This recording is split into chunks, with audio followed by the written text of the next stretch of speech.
Good evening, Assalamu alaikum. My name is Nilofer Afridi Qazi. Today is the 6th dialogue in the series on Islam that Kuch Khaas has been very kind to host. Today we have Dr. Saeed Ur Rehman from the International Islamic University with us. He's a professor at the English department. Today we will be discussing spaces of knowledge in various Pakistani universities and seeing what are the qualitative, quantitative spaces in Pakistan vis-a-vis knowledge creation, knowledge innovation that we assume are the basis on which society builds upon new ideas, and universities are such spaces at a global level in which this kind of knowledge is freely discussed. First of all, how the present academic environment was configured, and for this I actually want to share a document with you which is on the screen now. This is a dispatch from the American Embassy in Dhaka in 1951, and this actually outlines the policy of a neo-colonial government in relation to Pakistan at that time, and how they were planning to use Islam as a counterforce against the influence of communism. So, if you please scroll it a little bit, you'll see the target group is universities, press, radio, media to be explored. Okay, the basic idea in this document was that the American government wanted to use, wanted to use university lecturers, teachers, radio personnel, TV at that time, whatever it was, I think one channel, and the press, to spread this idea that communism was an evil force, anti-God. It's written there. Could you please move, and I'll ask you to stop.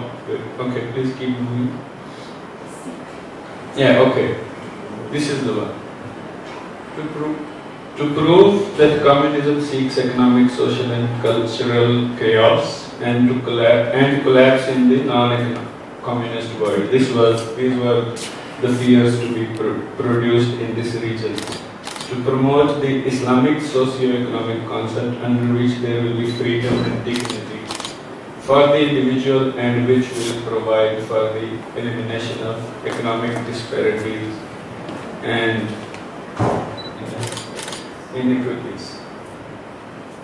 So these were the ideas used in those days, in the early decades of Pakistan, to create an image of the left or the Soviet Union in such a way that it was against Islam. And this was against the ideas of the original dreamers of Pakistan, for example, Iqbal, who imagined or theorized Islam to be communism plus Allah, quote unquote.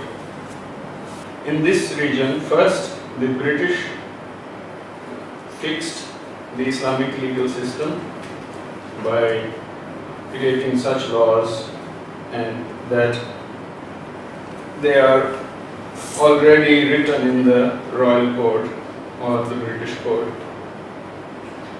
and only one singular interpretation acceptable to the court. Then after the independence, you have the American strategic needs, which only allow you to interpret Islam as long as it is on the side of the free world. So if Islam is on the side of the left, then it's not acceptable to the free world. So the kind of Islamization that we have seen is, in the first 3-4 decades of Pakistan, Islamization as friendly towards the West. So there I would like to say that Islamization has been actually Westernization. And only after the collapse of the Soviet Union, it was the need of the West that Islam had to be created as the other of the West, as something which is against Western democracy, etc. So now we have this image of Islam as something which is regressive, which does not allow freedom. But if I show you a video, you will see how in the days of Afghan Jihad, Islam was imagined by Ronald Reagan. So the launch of a space shuttle is symbolic of the same spirit of freedom as the spirit of freedom being expressed by Afghan Mujahideen. So the launch of the one Columbia shuttle is dedicated to the people of Afghanistan during the Jihad era.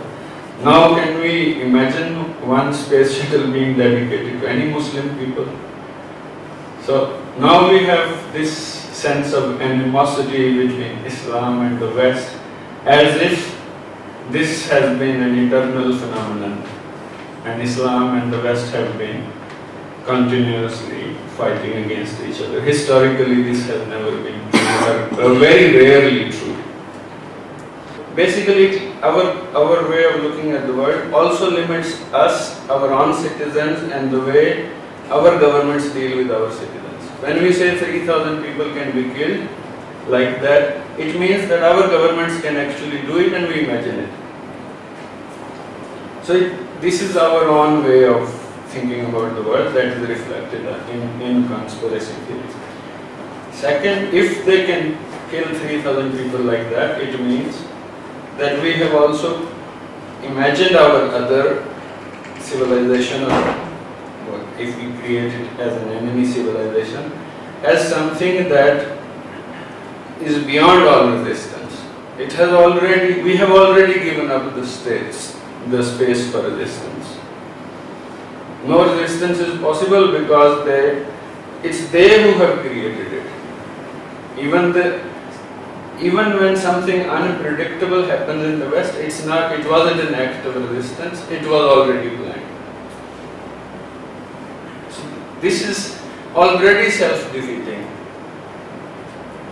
So this is the second effect of conspiracy theories, that they have everything planned, as if nothing unpredictable happens in the West. And this is not the case. And the third thing is that whenever we do not produce anything original or useful or marketable, we also resort to conspiracy theories that it's actually another civilization which does not let us succeed. So the situation is that actually we are more concerned with our own ideas remaining true all the time.